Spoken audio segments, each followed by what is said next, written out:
sometimes controversial, always politically incorrect, and pro-life without exception, without compromise, and without apology.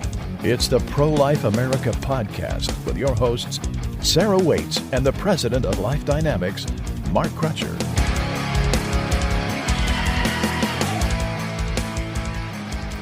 Welcome back to the Pro-Life America podcast. I'm your host, Sarah Waits, and I'm joined by my co-host, Sheila Crutcher. Hi, everyone. We hope you guys had a wonderful Thanksgiving. We know that we had a wonderful time, had too much great food, and enjoyed all the lovely company. I enjoyed a nice nap in the afternoon before playing some board games with you. So. Yeah. I tell you what, there's nothing like a Thanksgiving nap. I don't know. It's the amazing. Turkey and the carbs. Put on fluffy slippers, and it's the most amazing nap ever. Yeah, it is. And again, if you hear chewing and stuff in the background, Sarah is not chewing on a bone. That would be the dog Kodak who is chewing on the bone. I've shaken my bone habit, so. Well, the theme for this week's show is truly outrageous. And to kick this off, do you hate the terms feminine hygiene products and sanitary napkins? I've never had any issues with it. Well, if you're one of the few people in this country who has a problem with these terms, who has nothing better to do than be outraged over stuff like this, then we have good news for you. Governor Kathy Hochul signed into law the Health, Equity, and Opportunity Legislative Package, which replaces all instances and variations of the phrases in correction law, public health, and tax law in favor of more inclusive language like menstrual products and pads. And of course, New York would be one of the ones to do this. She said, "We now know more than ever before the positive impact inclusivity has on communities. And in New York, we're taking the steps to ensure equity for all, from healthcare to hair care. From simply updating the way certain products are referred to expanding access to vital resources for those who may need them most. And as time progresses, so should our laws." I don't know about you, Sheila, but I feel better already. Oh, yes. Well, they push for abortion and babies being killed in the womb. They're, instead of, tackling that issue, they're getting rid of terms like sanitary napkin. Yeah, because it might be offensive to somebody. Well, I've always thought the term to be weird, but I've never been really upset about it.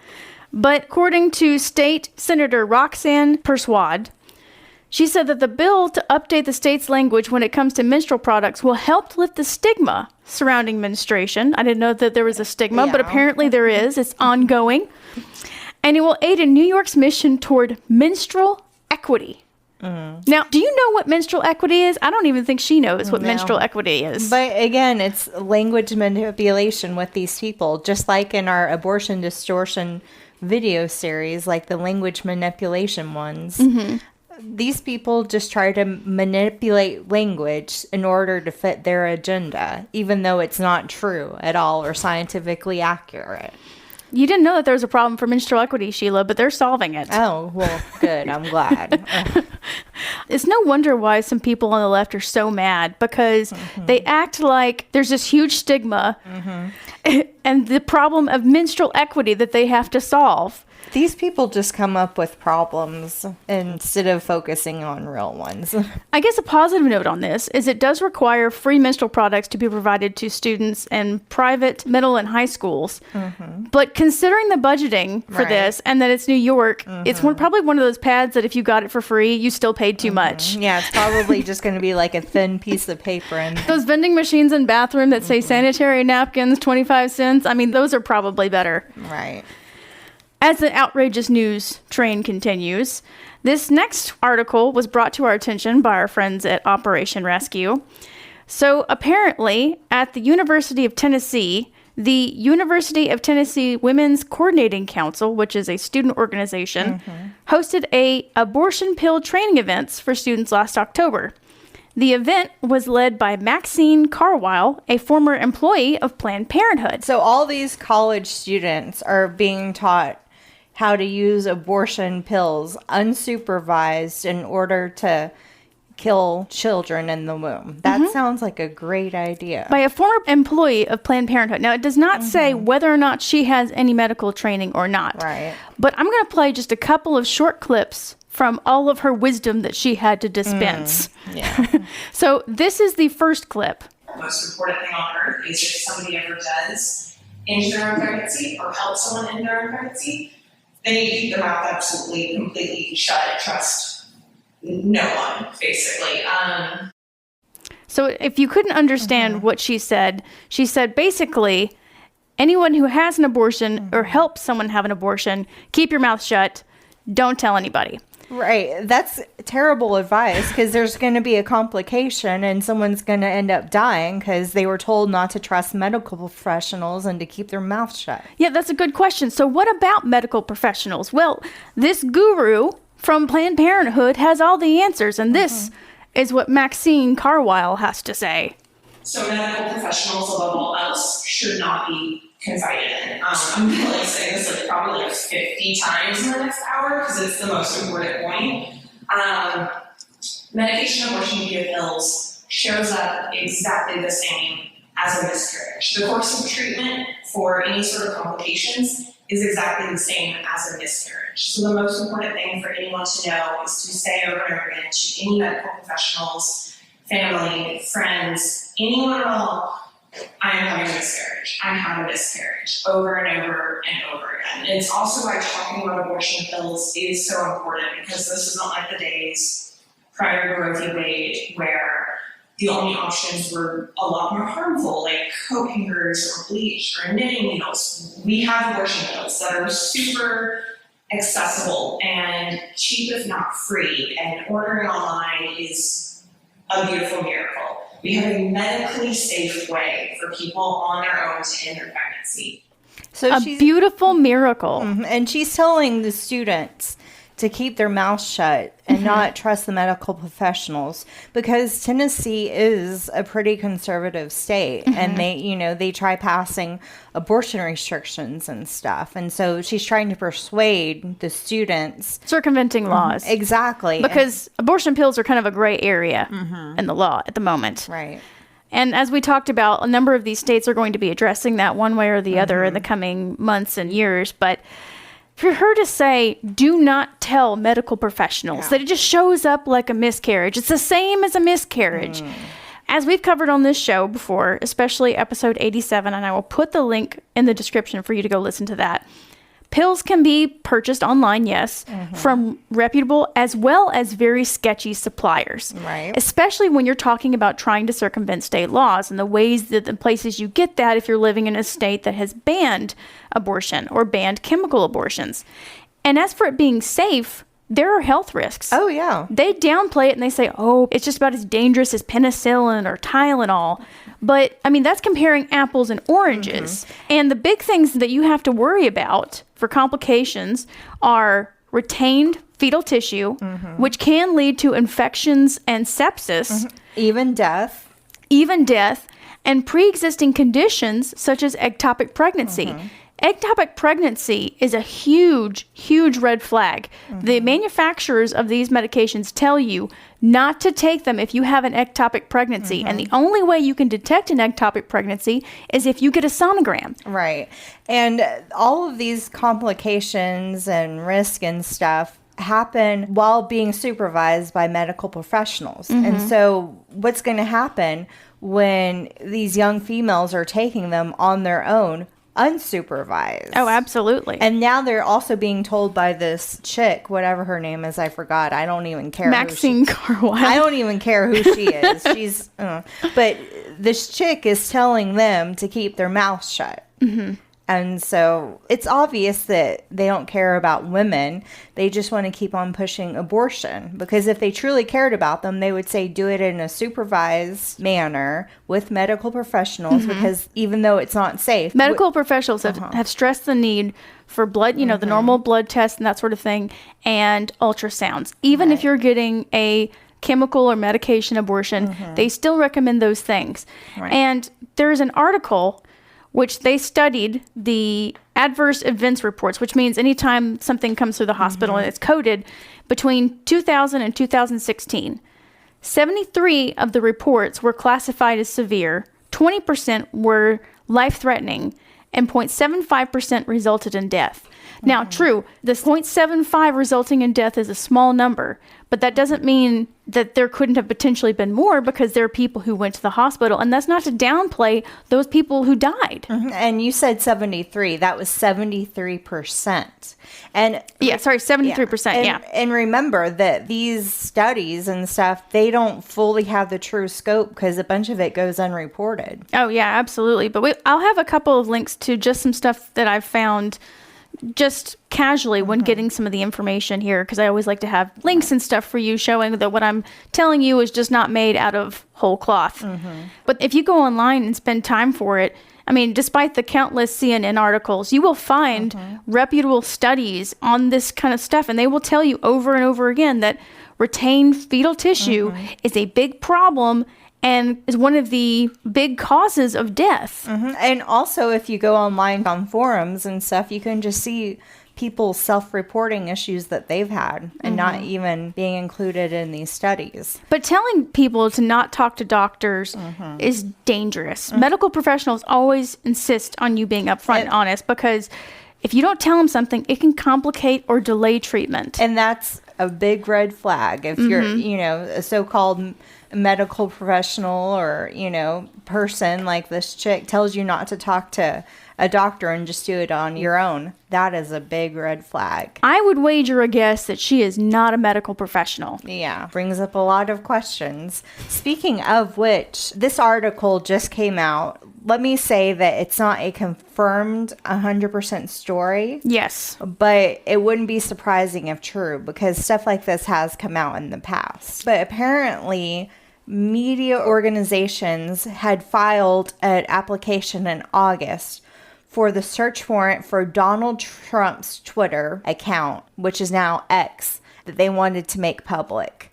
So the search warrant, not the Twitter data, but the search warrant that the Department of Justice filed for his Twitter account and information. Yep, and they wanted information including... This is what the DOJ wanted, not the news. Information including every account that liked, followed, or retweeted Donald Trump. So not only do they want information from his personal data, but they want people who follow or interact with him some way. They wanted that information as well. So if you, listening to this, retweeted Donald Trump, your tweets are probably in there somewhere. Well, let's just be honest. The federal government, especially under the Biden administration and Obama and stuff, they have been building and building and building federal databases. Who knows how many you and I are on? I mean, just because, we're in the pro-life movement. So we probably have already popped up on several.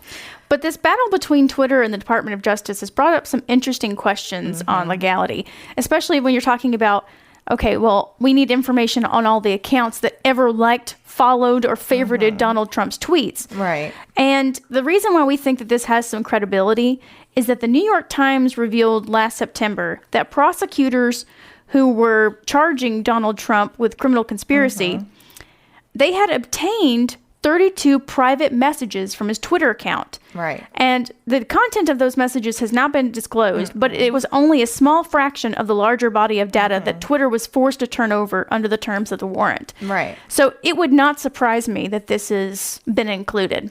Right. And again, the Department of Justice has a big target on the backs of Trump and his followers, and it is just going to continue on. And speaking of continuing on, there has been a secret phone surveillance program that has been spying on millions of Americans. So the program, run by AT&T in coordination with federal, state, and local law enforcement agencies, has been secretly collecting and analyzing more than 1 trillion domestic phone records within the U.S. each year. Now, this program is called the Data Analytical Services, formerly known as Hemisphere. Right. And it operates without any kind of judicial oversight. It's received more than $6 million from the White House. Under the department and the funding that is supposed to go towards fighting drug trafficking, essentially. Right, because they target criminals, but not only known criminals, but those who have been and direct phone contact with a criminal suspect. Well, this program uses something that's called chain analysis. So it starts with the criminal suspect. Right. And then it targets those who have direct contact with them, and then anybody else that person has had Right. contact with. So essentially, a bunch of Americans who have done nothing wrong Right.